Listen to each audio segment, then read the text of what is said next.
Testing. All right, well, it doesn't matter to me.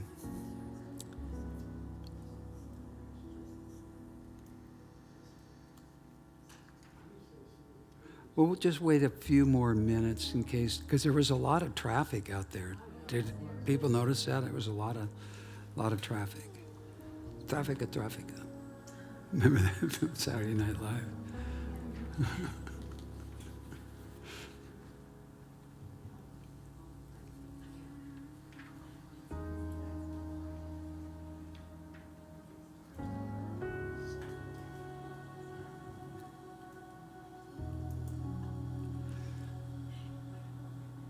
I don't have Deborah's chime.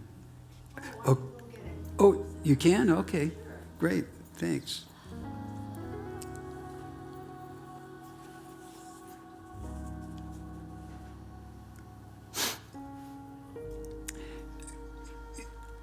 Lucas, maybe you can turn the mic down just a little bit. Testing. Oh, that's it. That sounds about right there. Can everybody hear me okay? All right.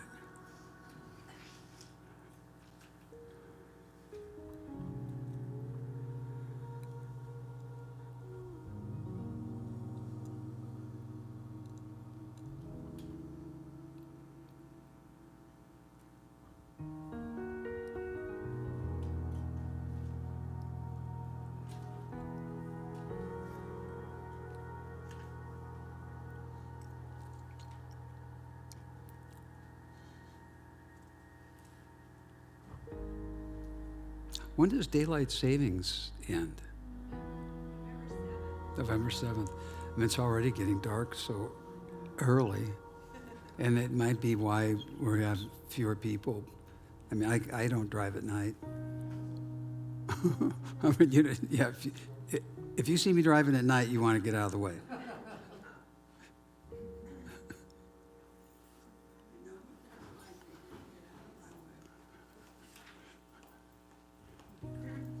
Thank you, Patty. Welcome. And I'm wondering how many people are staying home to watch the town hall on CNN. We taped it. Well, let me restate that. Noel knows how to tape things. I have no clue. Just a few housekeeping items. You know where the bathrooms are, and we take a break at about 7:40 for about 10 minutes. And we start our session, and I welcome everybody, by lighting our wisdom candle. And we are beginning to, we're getting more and more wisdom, and we are in a circle here because the energy manifests better this way.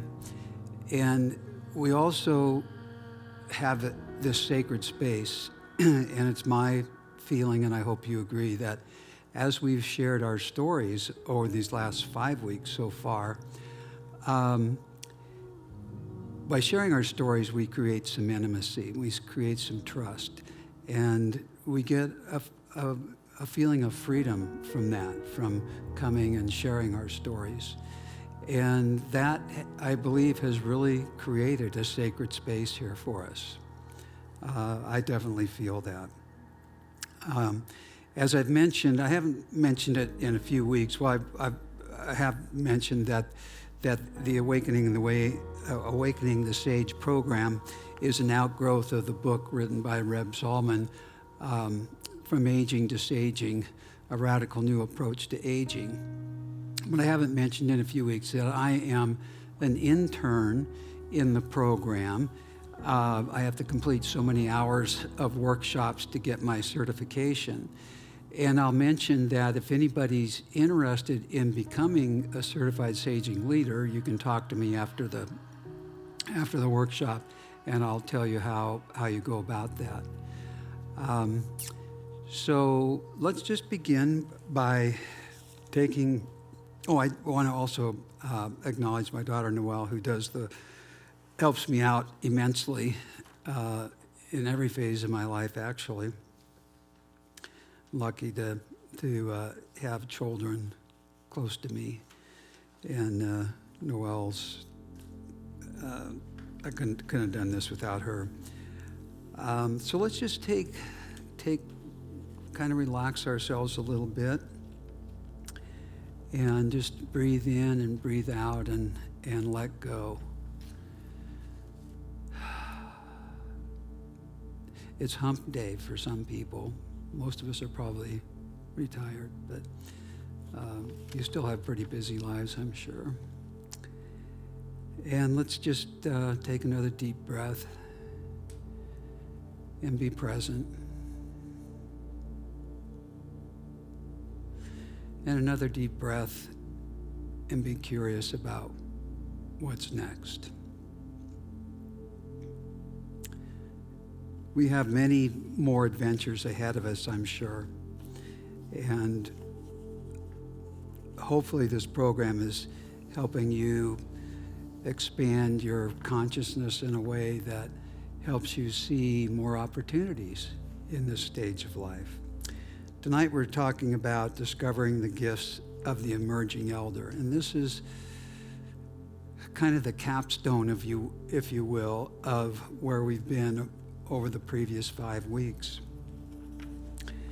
And on page, I think it's page, what does that say? Page 2. What is elderhood?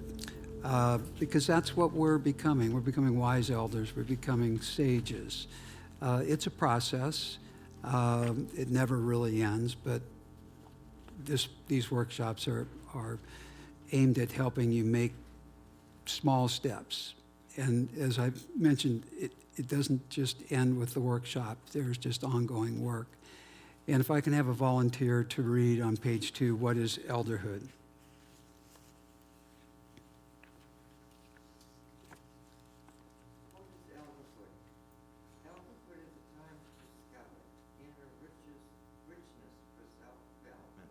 And inner growth.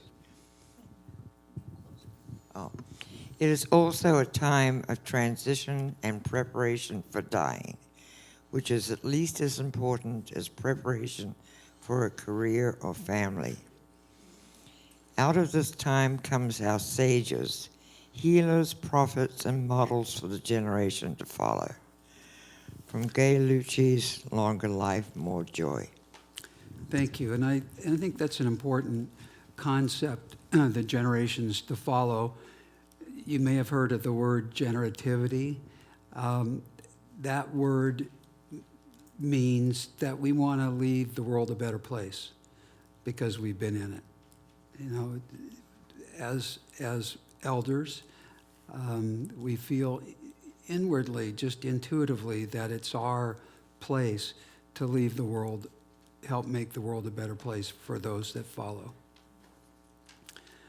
On page 3, we're going to have a little reflection of what we call harvesting from last week's lesson on leaving a legacy, because you've had a week to kind of ponder what it means to leave a legacy and what it might mean to you. So we'll take about 4 minutes, and the question is, we all want to be remembered when we are not on this earth any longer. What are 3 things you would like to be remembered for, and why? And if you don't have 3 things, that's okay. If there's just 1 or 2, that's fine too. But just some things that you, as you've thought about it this last week, that you would really like to be remembered for. It'll take about 4 minutes to write, and then we'll share.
About another minute.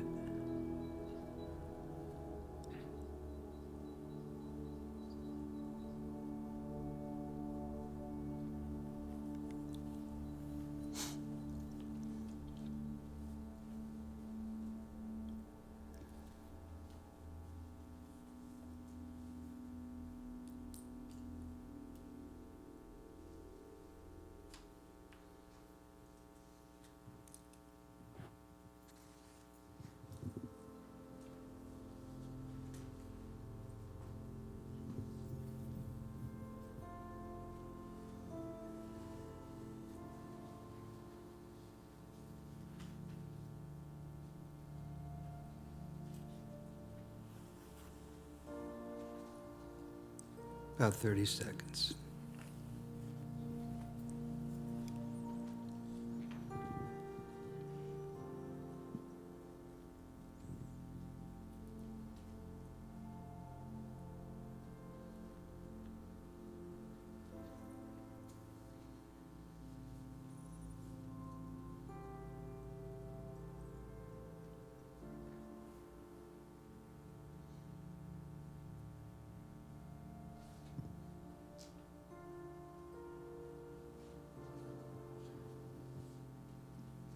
Okay.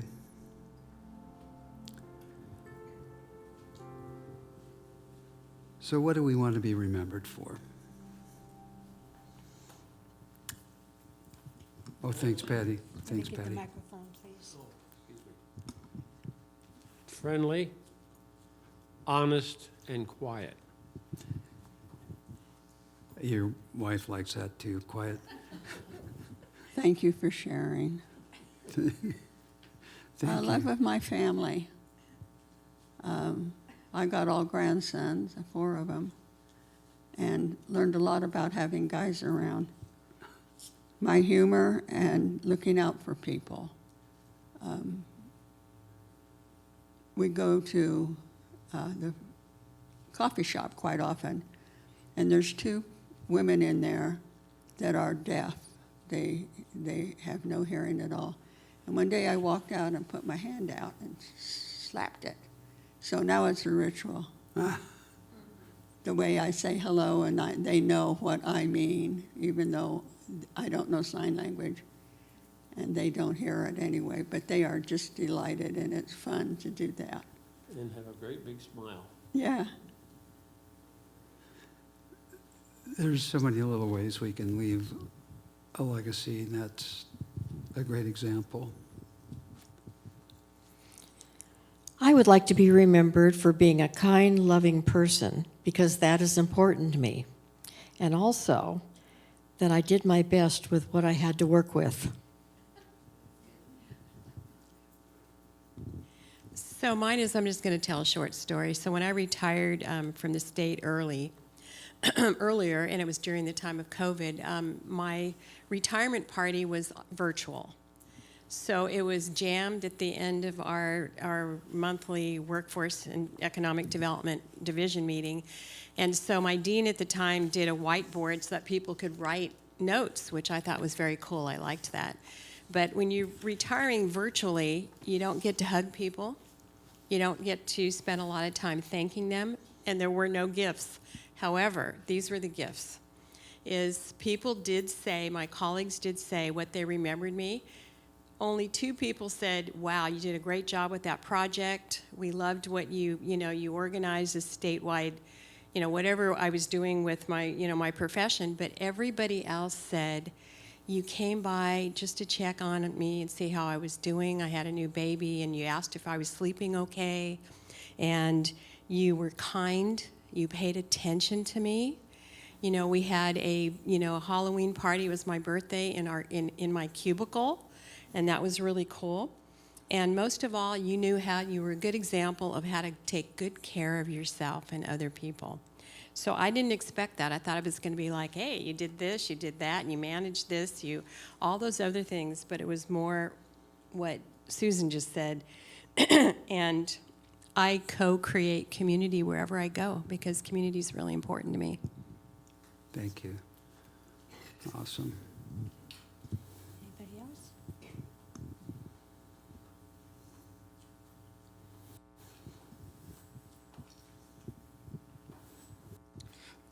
Thanks, everybody, for sharing. I just put what came to my mind. My humor, because it brings joy. My friendship, because it is the true mark of one's wealth. And my leadership, because it has followed me and served me all my life. Very good.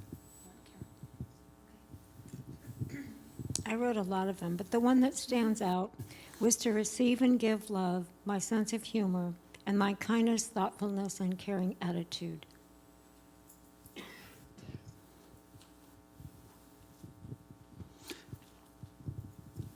As we get to know each other, we can say amen to all these things that you want to be remembered for, because as I've gotten to know you over these few weeks, and I've known some of you much longer, I can attest that you'll be remembered for those things.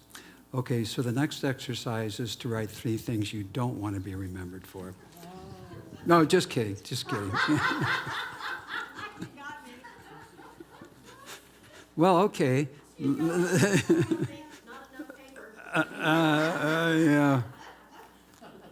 And this is a sacred space. Remember, nothing goes out of this room. So if anybody wants to share, anyway. On page 4, we're going to do a brief course review, and there's 5 bullet points. And if we could just have different people read 1, number 2, number 3, number 4, number 5, and then that'll kind of lead us into tonight's topic. So number 1, who would like to start? Expanding elder consciousness. That was our first week.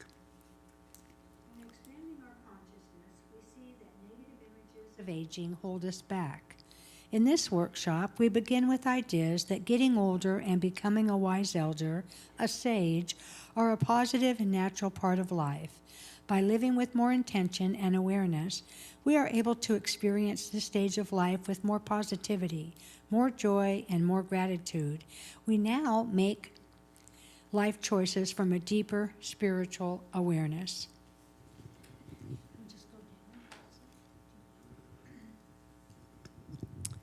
Reviewing our lives, we see our lives in a new perspective. We see patterns and times of trial in which we found great strength and grew from the experiences. By recontextualizing periods we saw as failures or betrayals, we now see how we grew and often found ourselves better off than before.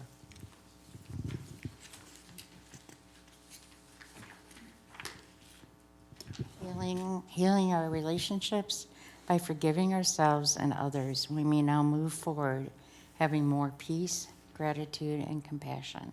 The result is the past does not hold us back.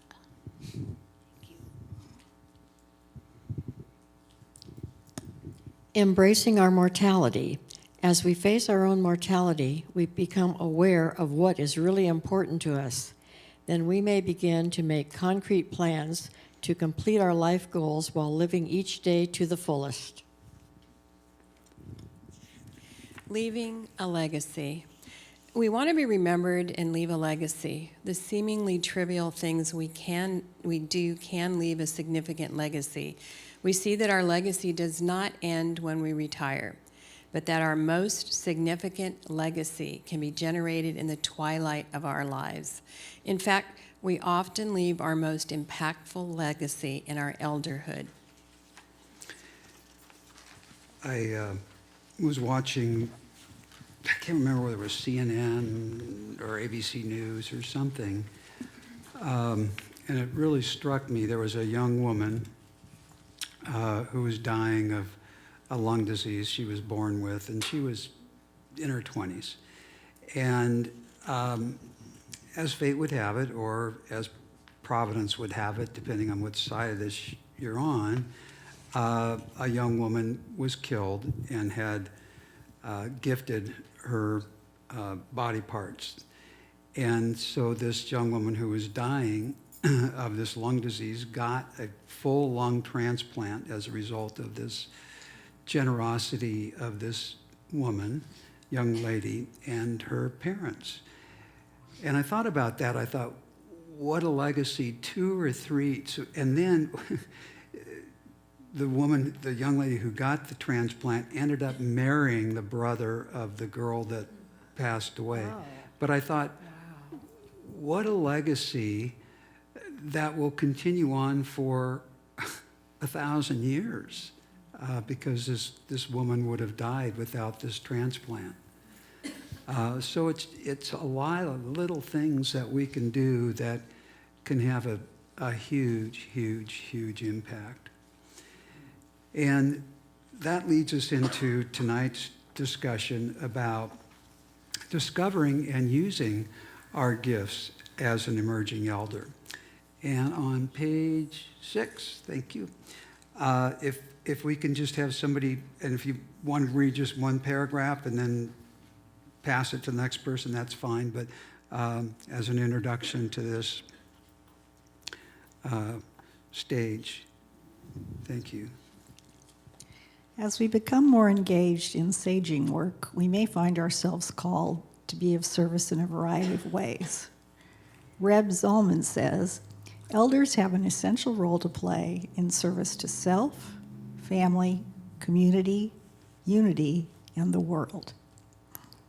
Service can take many forms. It may be visible to the community, such as volunteering or advocating for environmental protection.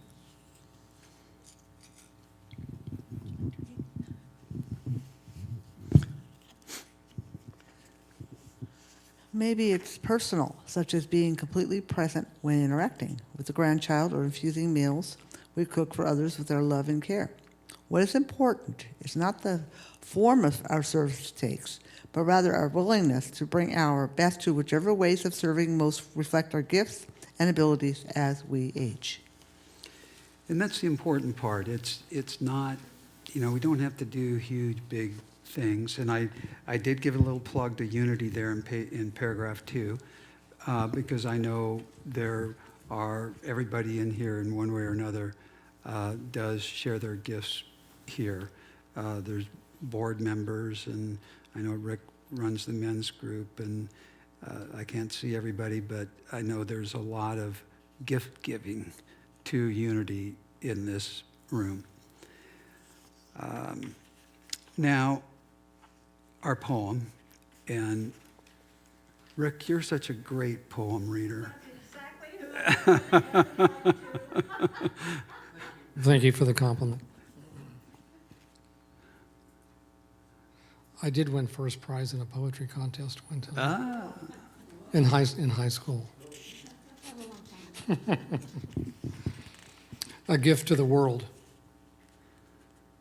You may not think the world needs you, but it does for you.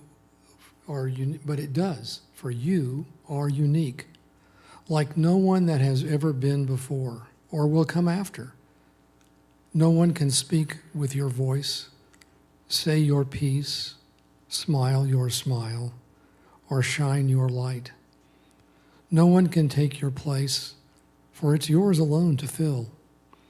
If you are not there to shine your light, who knows how many strangers will lose their way as they try to pass by your empty place in the darkness. Pretty powerful. Who knows if we don't share our gifts, people are going to miss out.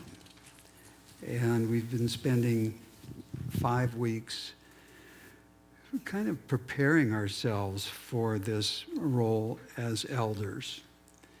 And it's an important role, and it's one that isn't readily acknowledged by our society or our culture. We're trying to change that little by little. It's not just Saging International. There's other movements around conscious aging and this idea that we have a really, really, really important role to play. We just, excuse me.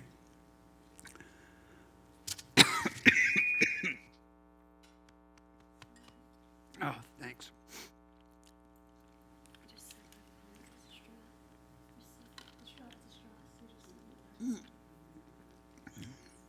Jack Daniels?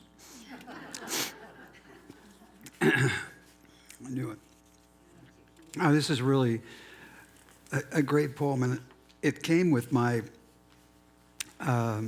curriculum guide for the program, but it didn't say who the author is, and I should have Googled it to find out. Oh, you did? Okay. Thank you. I hope you read it a few times, because we really have to shine our lights. And I've mentioned that I went back to school and got a graduate degree in gerontology, which is the study of aging. And one of the most important things that we can do to continue our lives is to have purpose, to have things to look forward to. And sharing our gifts, there's just nothing better, I don't think, than what we can contribute. I think sometimes we even underestimate ourselves. Yes. Of course. We're doing Faith in Action right now, and the book is called The Universe Always Has a Plan.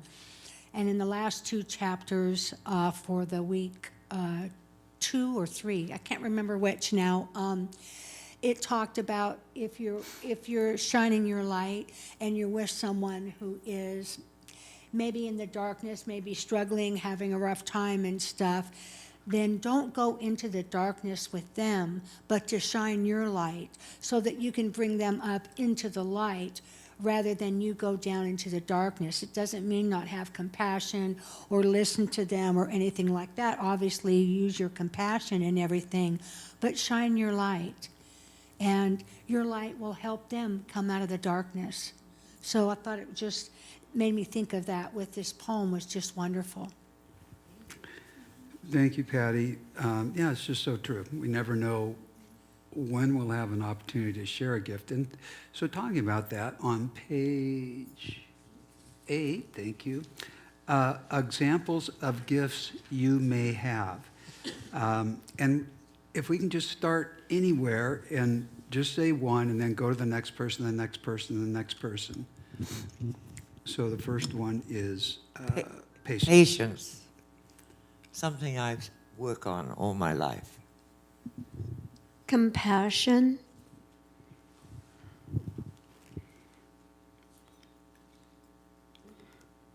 Empathy.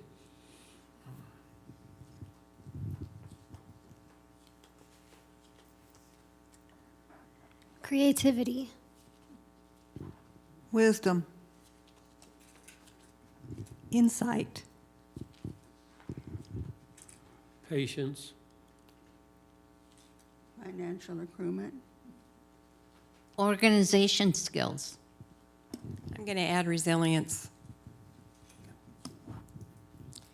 Deep listening. Follows instruction. Leadership.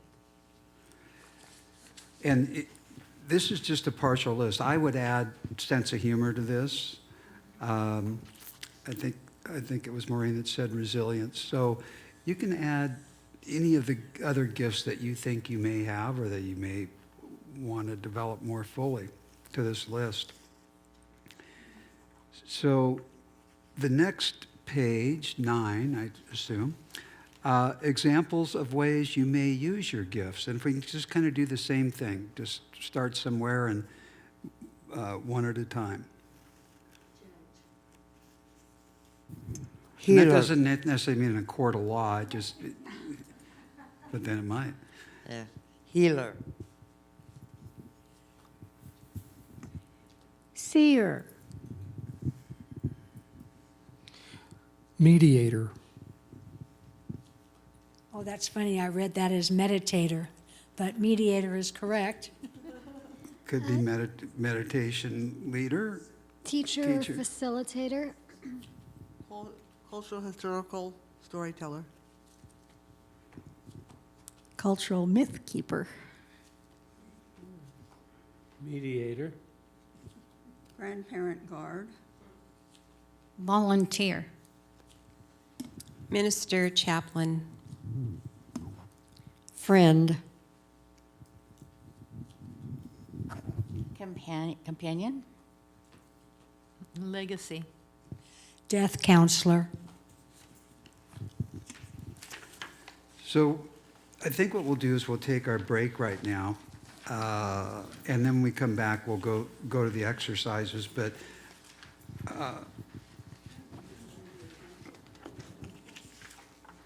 so let's just take about 7 or 8 minutes and take our little break. And yes, of course.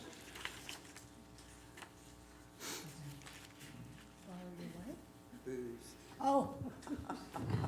And like I said, when it comes to these lists, you can add other things to them, any other characteristics that you think are your gifts.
Yeah, I want to know more about my great uncle, grandfather. Yeah.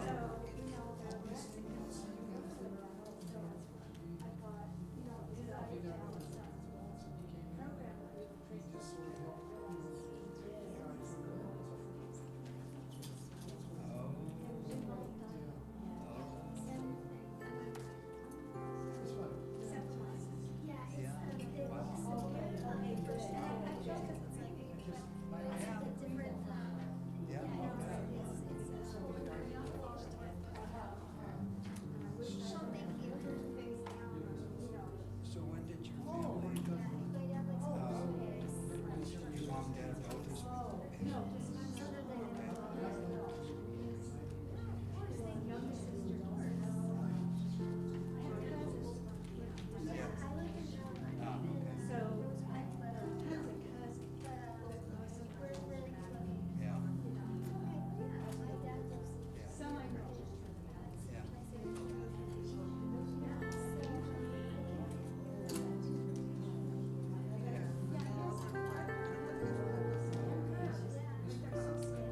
Well, I had all my first cousins, on my mom's side, I'm close to. There's a whole bunch of, I'm an only child, so I just kind of got adopted by these large Irish Catholic families.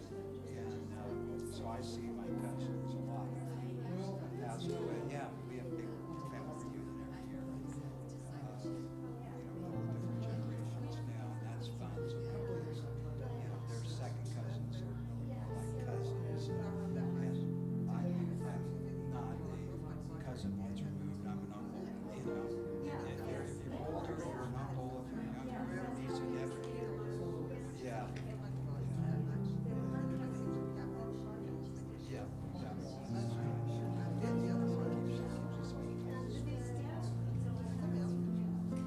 Yeah, my cousins are all on the West Coast, and now if we want to dig back into second cousins and third cousins and things like that, yeah, they're all back in Wisconsin and places like that. Yeah, much down to south. That's Southern California, the south.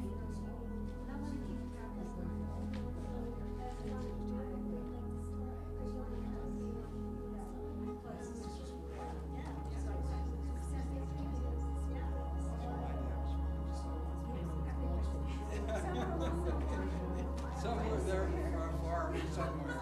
Yeah.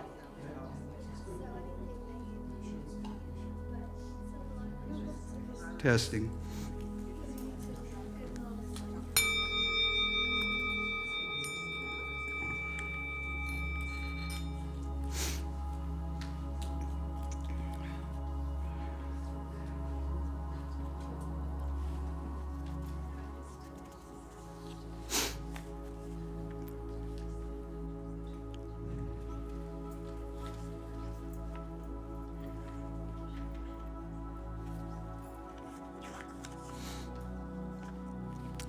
Welcome back. And our first reflective exercise, we're talking about sharing our gifts. Really like you to think about gifts that you have received from somebody and who. So the question is, what gifts have you benefited from, by whom, and how? Because I think it helps us kind of reflect, oh, I received these gifts. These were important to me. I hadn't really thought about it. So let's take a few minutes to do that, and we'll share. So that's reflective question number one. What gifts have you benefited from, by whom, and how?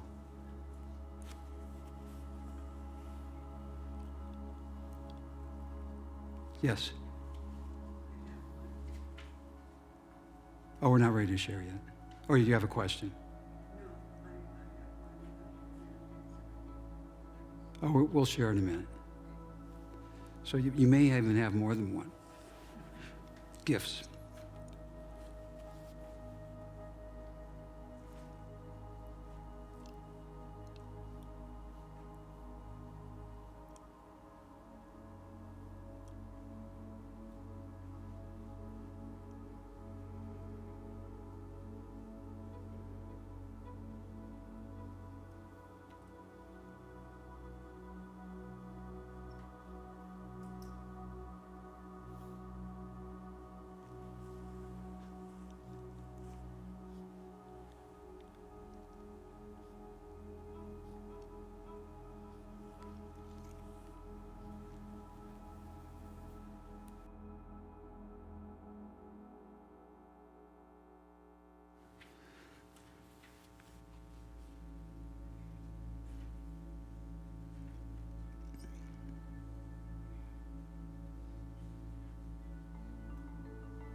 About another minute.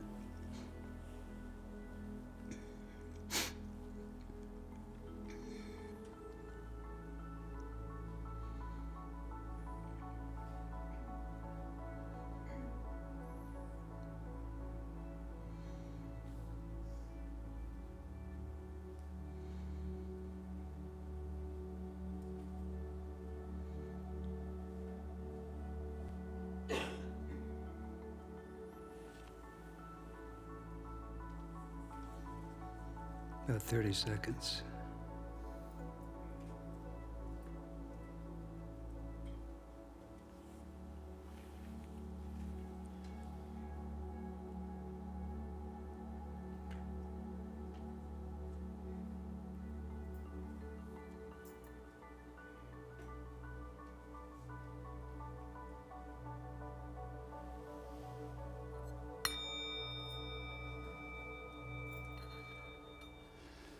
All right, I know where I'm going to start.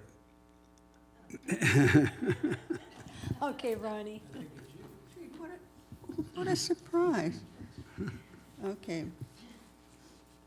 My gift is my necklace. It's glass. It has my sister's ashes in the back of it. I really treasure this. We've been very close, and it was a wonderful gift. And the other gift is the gift of life from my mom. Thanks, Mom.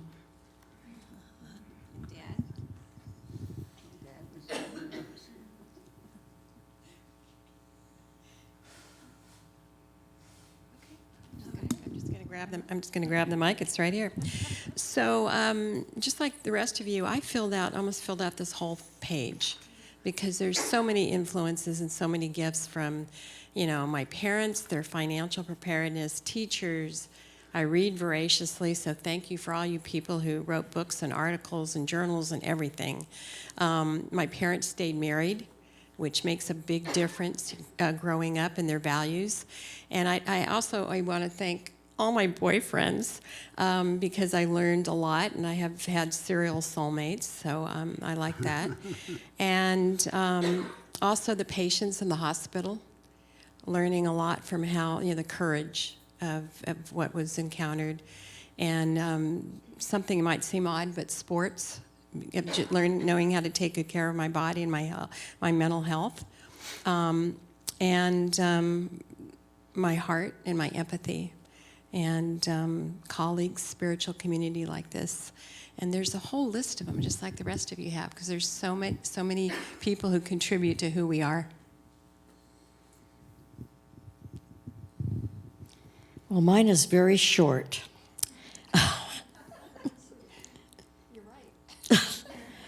I got an invitation to live at my niece's home when I am no longer able to take care of myself, and just knowing that I'm going to be cared for.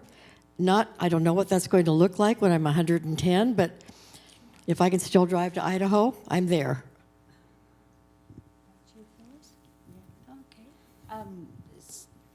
Patty, when I walked in, you're so friendly and welcoming.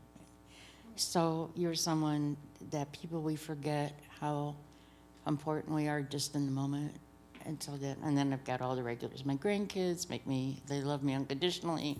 And my physical therapist, Alex, who fixes me twice a week. And my sister's brothers, friends, husband, comedians, who I love and adore, for their humor, their insight, and their outside. Because some comedians I watch, I learn a lot from them. And then, of course, my mother and father, my grandparents. So, yeah. So, thank you. Okay. My grandmother's ring that she gave me when I was 16, and her love, learning about my mother as a woman, not just my mom, in her last few years. My children, son, daughter, taught me who I am. Rick's gifts to me have been many, but most important is love and patience. Elders, my mom's culture is Mexican, taught me about community and helping each other. And the healthcare system. I've been ill, and it's just been wonderful. Thank you.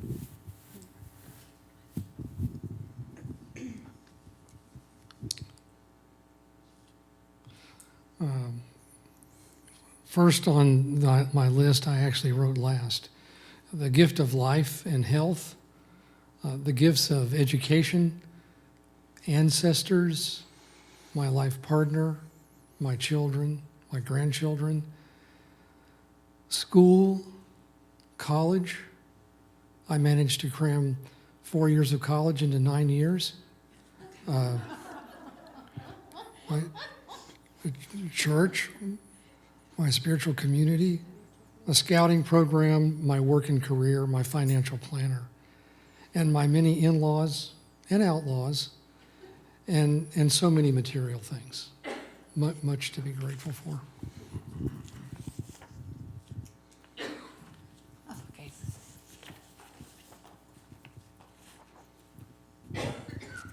I had the gift of a loving family that valued and paid for my college education.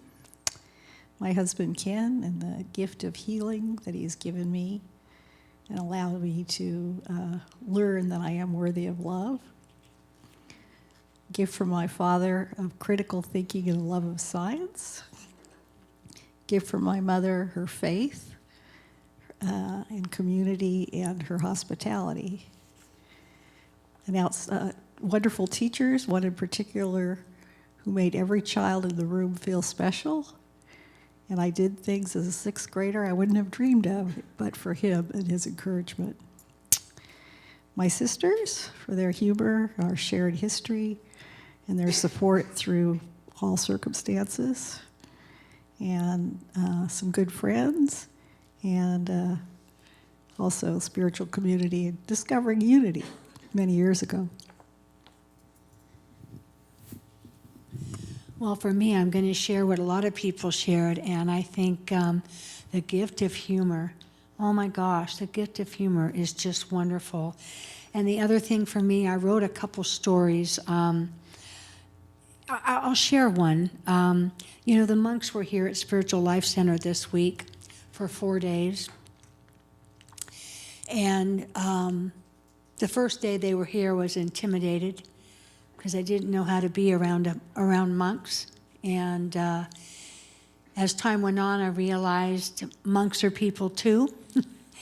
And I had such a blessing. It was one of the most overwhelming spiritual things I've ever experienced or witnessed. It really opened me up. And I had so many blessings, especially the final day. I had gifts. Personally, I had gifts, material gifts that people gave to me. And I had blessings of gifts of, I can't even explain it. It was just a fabulous experience. And so based on that, a gift is love. And we've talked about that today, the gift of love, That's it from me.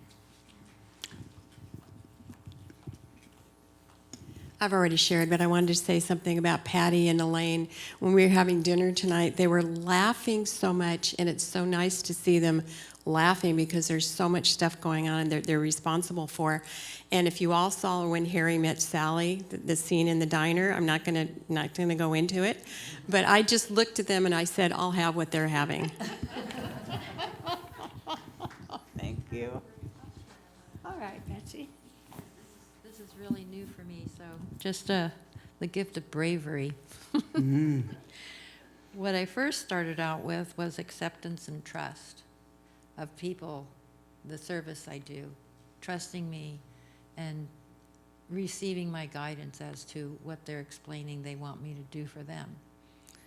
And then God, I don't spend a morning or an evening without just thanking him. And for finally at this ripe age of actually waking up, mentally, spiritually, and owning, seeing. I mean, this is new for me because I've never been in a group like this before. So to write down what if you said grateful, that would have been more easy for me to put. I'm grateful for a man I've known since '89. He's a psychic chiropractor. He's been my healer since '89. I can just call him and he fixes me. It's incredible. I'm grateful for my sons, their patience, because I was a single mom. And I know they're very aware of my strength and courage and my determination. And my middle son, whom I'm going to probably be living with in Tennessee by May, I said to him, the best thing that I really savor, and he goes, what's that? I said, is that all three of you boys still love me. So when we looked at examples of gifts you may have, and we are kind of reversed that role, gifts that we've received on page 8, I heard every one of them: patience, compassion, empathy, creativity, wisdom, insight, financial acumen. We need people that can help us save money and grow our money. Organizational skills, deep listening, leadership, humor. So I think it's kind of fun to see how other people's gifts that they may not even have been aware of really impact us. So for our next exercise, reflective exercise number 2, we are going to talk about what gifts are you most likely to share and why. And we'll take about 4 minutes to write, and then we'll share. So what gifts are you that you feel are your gifts? are you most likely to share, and why?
About another minute.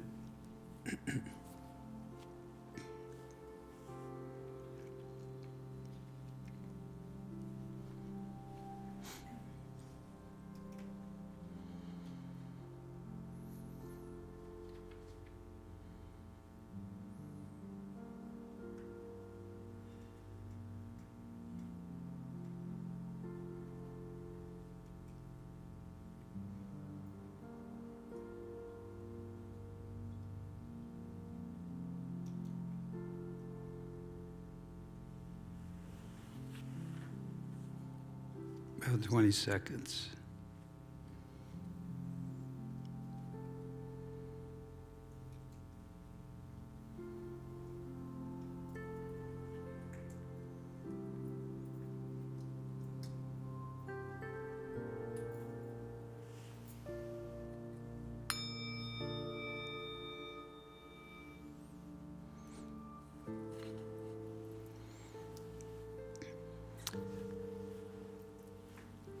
Oh, do we have a microphone? Thank you, Patty. You're going to get your 10,000 steps in before the end of the day. Thank you. Well, the gift that I had is we have a family cemetery over in Sonoma. And I grew up with it knowing that my aunt and uncles and grandmothers and grandfathers and everybody were going to be buried there. Well, the person that was growing up that was really for the family cemetery. And by the way, we had a plaque made with my mother and father, the date of their birth and the date of their death, and had it put into the cemetery because their ashes were scattered, and do a lot of genealogy there. And I wanted people that were looking for the past and the present to know who was in the cemetery. There were babies' graves there that were 150 years old. It was very, very touching, a great gift. At one time, my Aunt Emmy died, made her transition, and she had always said the boys were going to have to carry her up the hill because it'd be raining.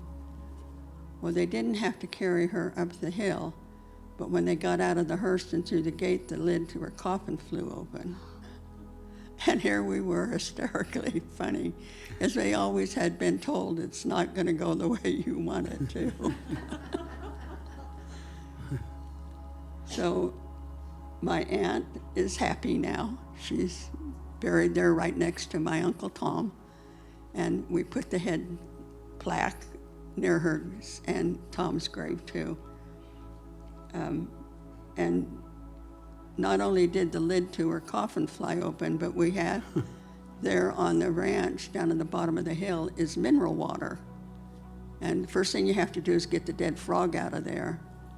And my aunt would put some lemonade in there and make the kids drink it just one time so that they would be able to tell their children that that was part of who they were and what we did and what we loved and what we thought was appropriate. The hill is right in the middle of a pasture, and our family's crazy. It just dawned on me.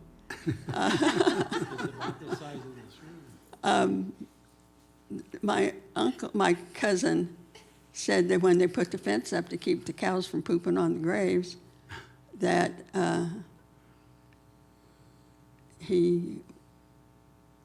never mind. That's going beyond it.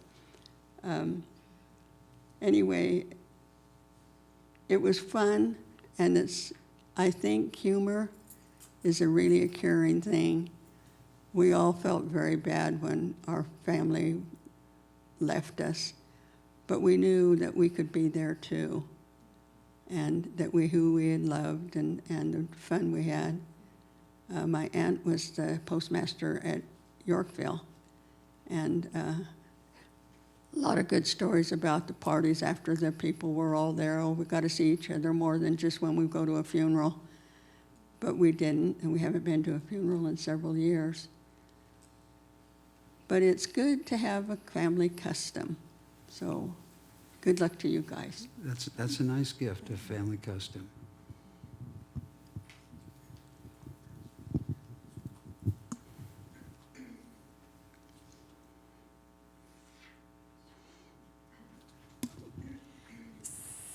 So after I wrote down quite a few things, I divided it up into energy. So feminine energy and masculine energy. And so the feminine energy for me is healing, empathy, presence, quiet, sacred space. And the masculine is more project management, research, writing, more of the masculine energy, not necessarily male, but masculine energy. And then in the middle of all that is humor and reflection, and most of all, staying healthy. It's really important to me. And then sharing my example and my spirituality, and sharing stories with others. I think our stories are really important.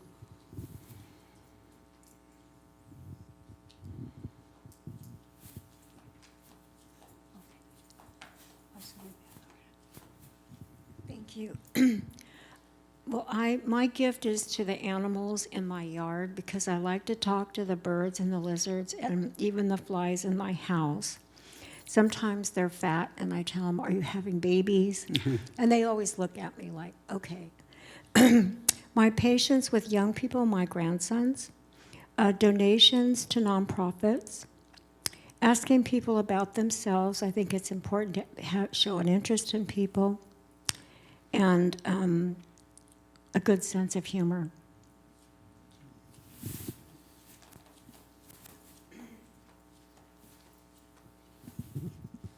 Okay, mine is has to do with shamanic wisdom, truth, why truth, be true to yourself and the universe. I know all is going to work out because everything's full circle and will be answered by spirit. SLC community is another one, keeps me strong, moving forward, spiritual, loved and accepted here. And in Native American teachings, the teachings are connected to spirit and taking care of the earth. That's one thing that we really need to, share and have move on, is taking care of the earth, to remain wise and truthful to spirit, and stay at peace and forgiving, and stay active and moving forward with my photography and spiritual teachings, and being kind to all animals on the earth.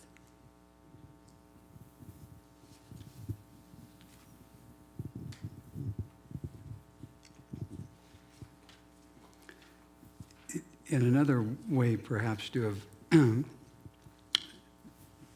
presented this question is not in why, but in how you might think about sharing your gifts.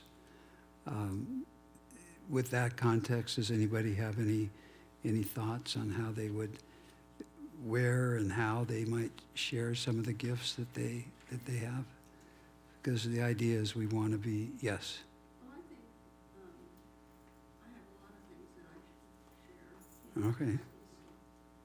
Thank you. The family cemetery has always had need in it, and it's always been very respectful. There's headstones in there way over 100 years old. And the stories that people tell that I wasn't born when they happened. I think that the sharing is making other people comfortable, and mean it, like the little deaf girls at the coffee shop. It's sharing the time and the faith and telling them, I want to be your friend and can I help?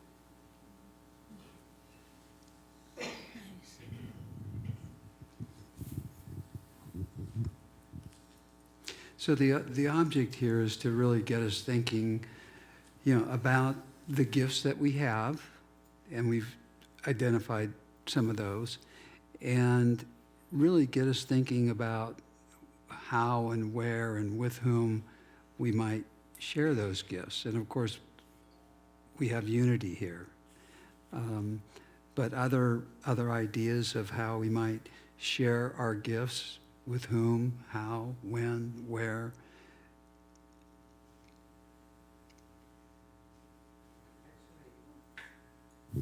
I think just by living, by being true to yourself, you show people. I mean, I'm not sure if I'm explaining it in the right way, but yeah, when I was working, I came to the realization that in conversations I would have with staff, that I would say something and never know the impact it had until way after the fact. So I would have the feedback from them how important what I said was to them at that particular moment in their lives. So it's the idea of what I always thought of as the magic word. You do not know what you are saying now, how that is going to impact someone and maybe make an enormous difference in their lives. So I always keep that in mind when I'm in conversation with people, because I think that sort of awareness of the interaction with others and how incredibly impactful it can be, more than we probably realize at the time.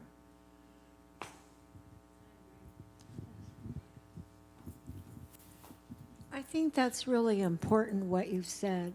In the book we're reading, The Universe Always Has a Plan, they talked about your light and your energy and, you know, trying to keep your light going and being out there and just shining your light and not letting anyone diminish you is important, because, like you say, it goes out there and you don't know the impact, you know. And if you're really a positive person, your lights and your energy is very positive. That's, I think, a big gift.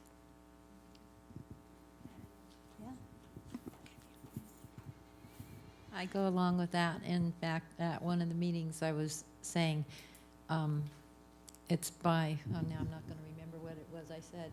It's by example. We learn by example. We share by example. And my whole business that I do, you know, I'm serving, listening, directing, guiding the people that I work on. And they always give me feedback. And today I had a wonderful conversation with one of my clients. And she was so cute because she thought she overstepped the boundaries. So she has a cousin who sends her a message or something from the Bible every day. And so she went back and read it, and she came, when I was finishing with her hair, she says, blah, blah, blah, I hope I didn't offend you. I said, no way. You know, we were able to go back and forth with what we were talking about. And I mentioned this book also by that we're studying. And then in the meeting on Monday night, even if you just say it in your mind, you know, because we were once all telepathic. The airways have gotten congested. But it's like forgiveness. You're forgiving so that you have that freedom to yourself, and then you're a better server in the end.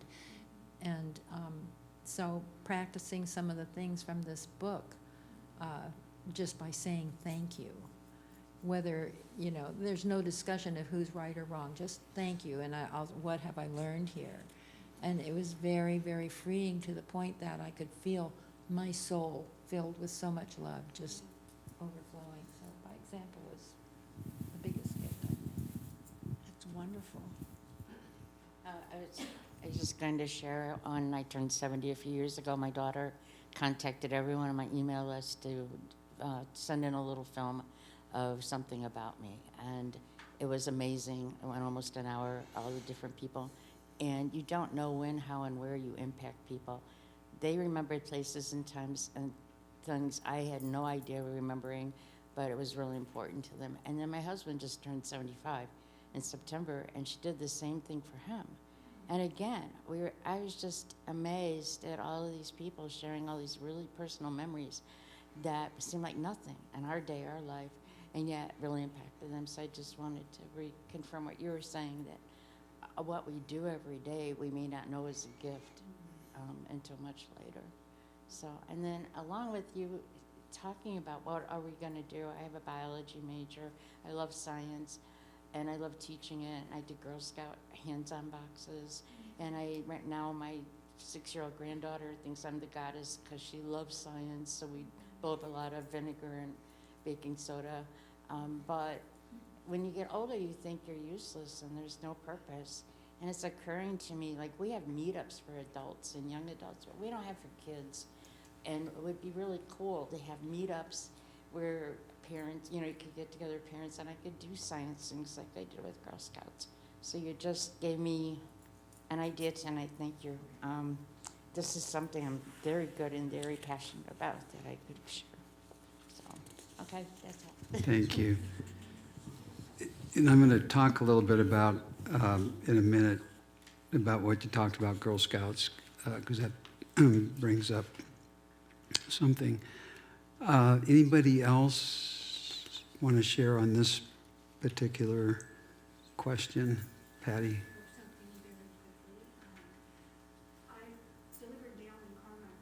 9 years. And what I did when I was setting up a route for somebody new is I'm known for sticky notes.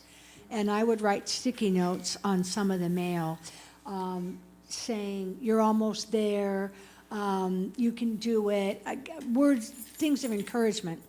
And this guy retired about 5 years before me, and at his retirement, he brought that up, that I had done that for him, and he says, if it was especially hot or whatever, that those things, those little sticky notes of encouragement were so helpful to him, and I was just, that was one of the things, a thank you, I guess, if you will, to me, that it meant so much to me to know that was helpful to somebody, to get that feedback all those, 30 years later. So anyway, that was exactly like everybody here is talking about. You don't know the impact of just something simple, that it can be so meaningful to the person receiving it.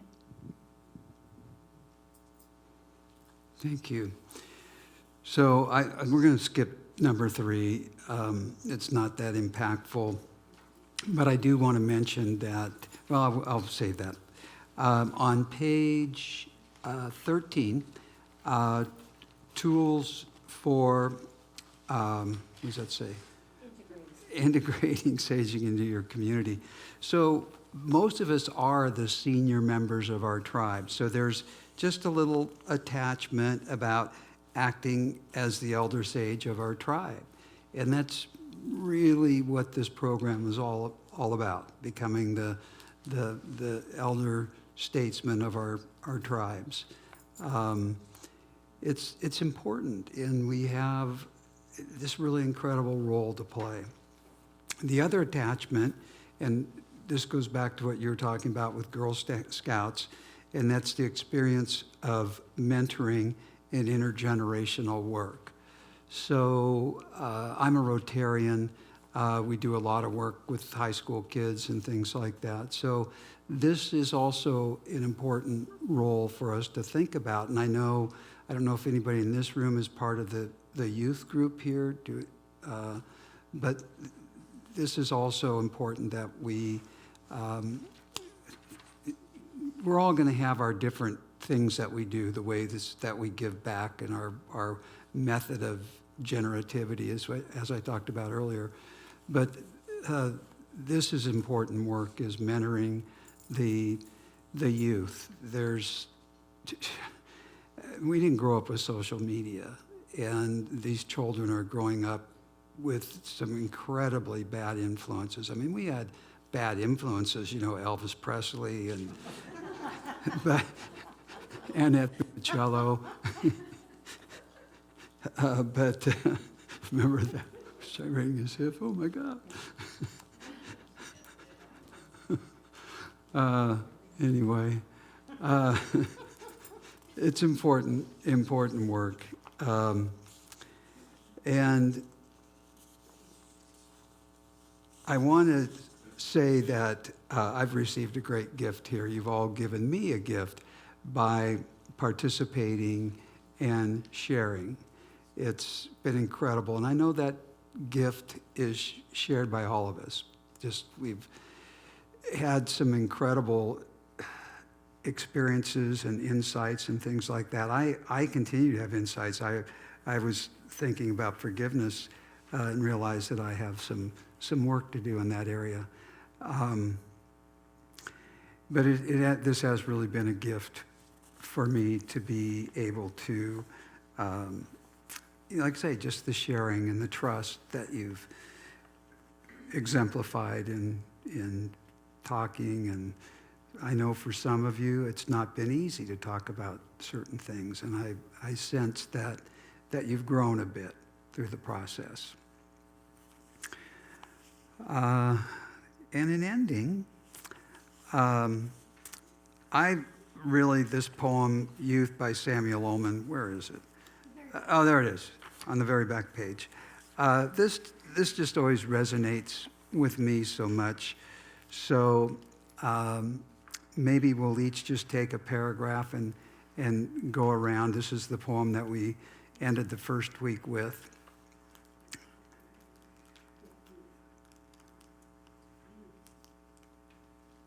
Youth is not a time of life, it is a state of mind. It is not a matter of rosy cheeks, red lips, and supple knees. Darn. It is a matter of the Willock's quality of the imagination, a vigor of the emotions. It is the freshness of the deep springs of life. Youth means a temperamental predominance of courage over timidity, of the appetite for adventure over the love of ease. This often exists in a man of 60 more than a boy of 20. Nobody grows old merely by a number of years. We grow old by deserting our ideals.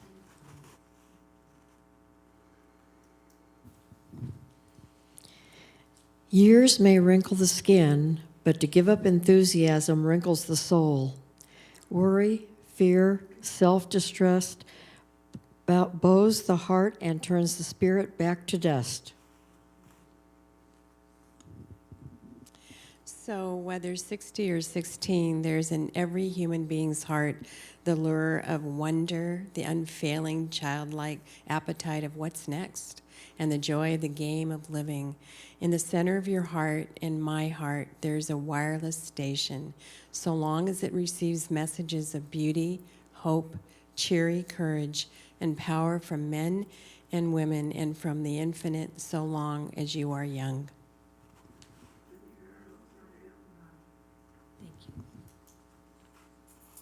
When the arrows are down and your spirit is covered with snows of cynicism and the ice of pessimism, then you are grown old, even at 20. But as long as your aerials are up to catch the waves of optimism, there is hope. You may die young at 80. Let's make that 100. I'm 80. I'm not ready to go. What's that? Oh. So we don't have Deborah here to take us out with the prayer for protection. Who has that memorized and would like to lead us in the prayer for protection as we close our wisdom circle? And I think we all have grown in wisdom and trust, and I really do believe that a sacred space has been, this is a sacred space, it is, but I think our little wisdom circle here has created its own little sacred space.